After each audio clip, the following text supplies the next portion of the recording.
Fie următoarele două moduri silogistice.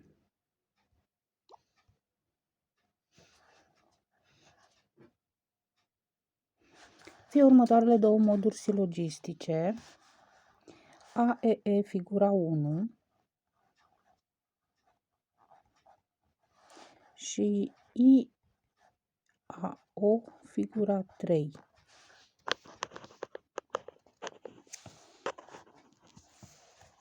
Scrieți schema de inferență corespunzătoare fiecăruia dintre cele două moduri silogistice date și construiți în limbaj natural un silogism care să corespundă uneia dintre cele două scheme de inferență.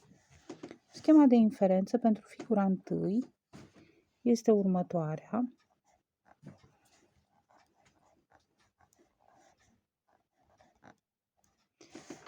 Și pentru modul AEE1 avem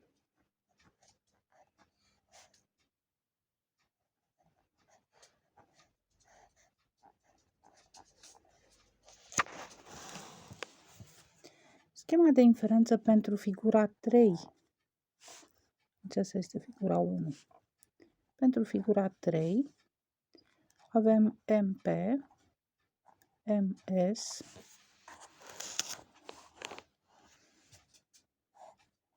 SP și pentru modul nostru IAO figura 3 avem MIP, MAS, SOP. Și construiți în limbaj natural un silogism care să corespundă uneia dintre cele două scheme de inferență. Am să aleg silogismul de figura 1. Alegem silogismul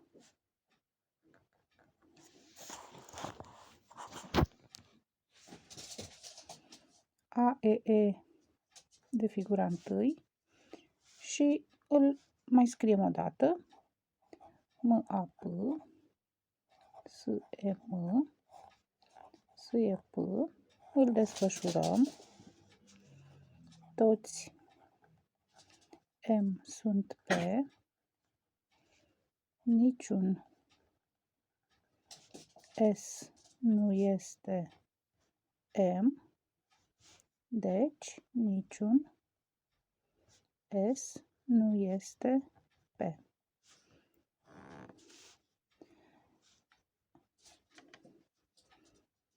Diagrama Euler pentru aceste propoziții este următoarea.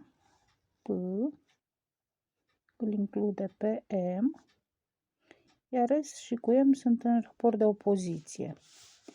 Voi alege termenii M mamifer, P vertebrat și S insectă.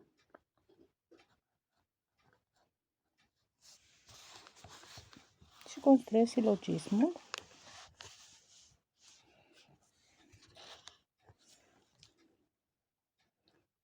Toate mamiferele sunt vertebrate.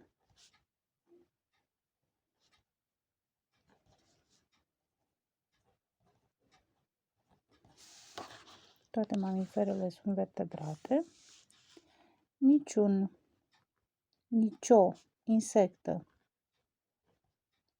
nu este mamifer.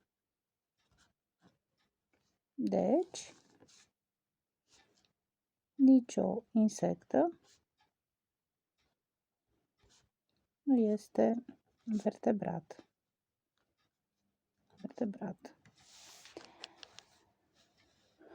Acesta este silogismul pe care l-am construit. La acest exercițiu, premisele silogismului trebuie să fie adevărate. Propoziții adevărate. Premisele.